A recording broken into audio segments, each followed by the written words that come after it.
What we saying, guys? Exalted here, back with a different kind of video today. So HAUTE 42 have sent me their M16 and U16 Leverless controllers to do a review for you guys. So what I'm going to do is go over their individual specs and then test them out on Dragon Ball fighters.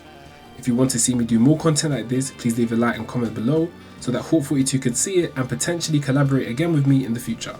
That's enough from me, let's get into it. So the U16 is very light by design. Okay, so this is something that you can easily just pick up and pack, put in your bag, and you won't feel it whatsoever when going to tournaments, just going to a friend's house, whatever it is that you want to do. This is very light, so it's good for travel.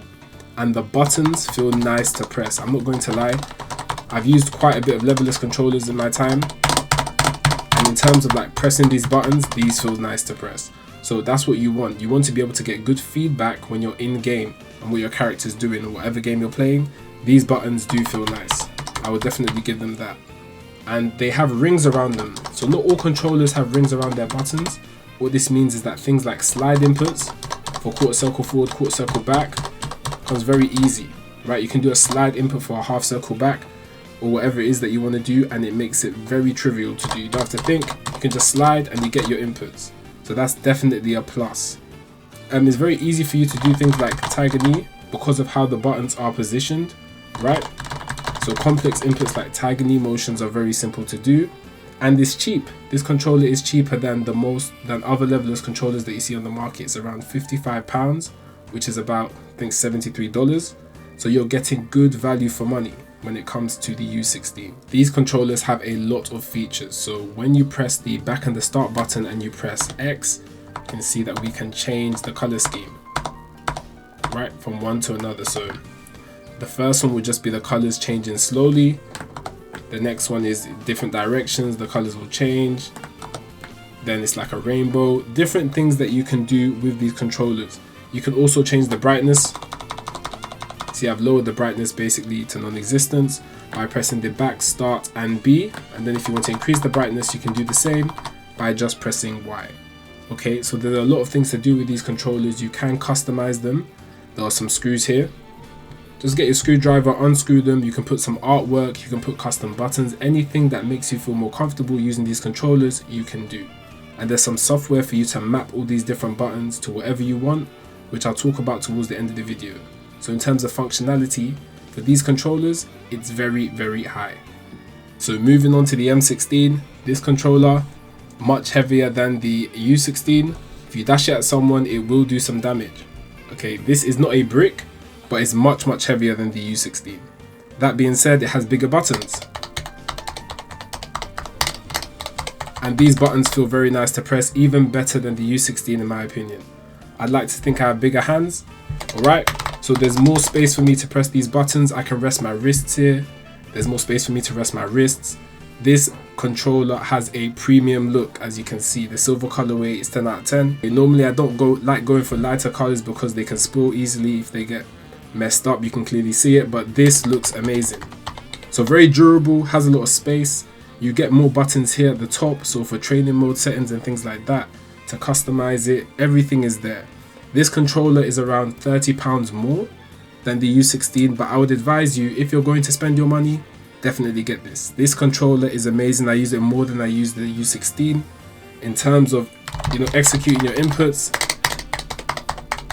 It has very good feedback, low actuation point, so you actually don't have to press too hard to get what you want. And all in all, it's just a great controller. I can't lie, I see myself using this controller much more than the U16. So if I was to give the U16 a 7 out of 10, this would definitely be a 9 out of 10. Moving around feels very simple. It's very easy to do your basic, back dashes, air dashes. I use this button as super dash. This button, that's the super dash button. This I use for Dragon Rush, only for Kara cancels though. This is the standard way to do the Dragon Rush, but I do this so that if I want to do Kara cancels, it's very simple. You know what I mean? So I assign this one to Dragon Rush. This is super dash. Let me get this will be better. You see what I mean? So super dash assist is literally trivial. That's nothing, you know what I mean? So that's why I assigned these two buttons. So this is my Dragon Rush for carry cancels and other things like that, and this is the Super Dash button.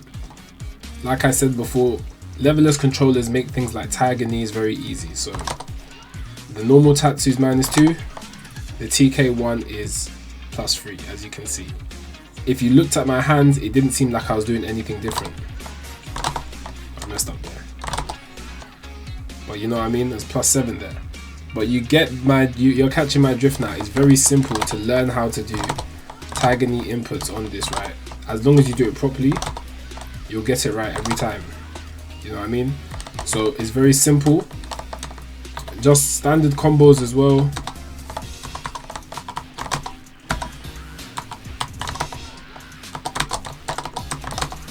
All of that is just simple, like, do you know what I mean? Once you get past the learning curve, all the things I'm doing now will be like your bread and butters, do you know what I mean? Like, all of that is very, very easy. Re-jumps. I messed up there, but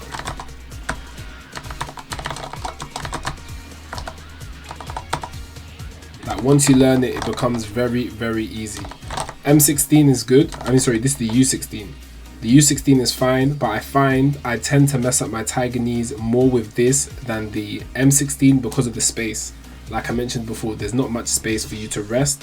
I feel like I have larger hands, so it makes it a bit harder for me with this, but it's still fine. Like, once you get used to using Leverless controllers, whether or not they have bigger buttons or smaller buttons, you tend to adjust to them quite quickly. A benefit to Leverless controllers is the SLCD function. So what happens is, if I'm holding left and I tap right twice, I get backdashes. So if I'm holding to block, right, and I tap forward twice, let me get the command list up so you understand what I'm talking about. You can see it's showing that I'm going backwards, but I'm tapping forwards, and vice versa. If I hold forwards and tap backwards,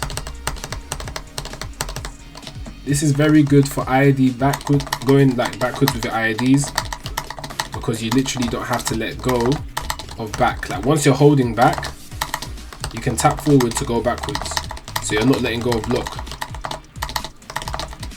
You just have to learn when you're going forwards to quickly hold back, and you can just tap forwards to go backwards. It's very useful. It's just satisfying to move around with this controller. As long as you're putting in the right inputs, you're going to get it every single time, and just doing combos in general.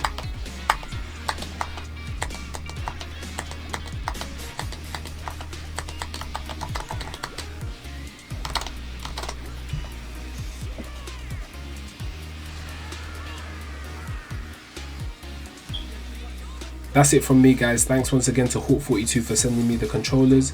Hopefully I've been as informative as I can in showing you guys the controllers and what they can do. And as always, please like and subscribe, and I'll catch you guys in the next one.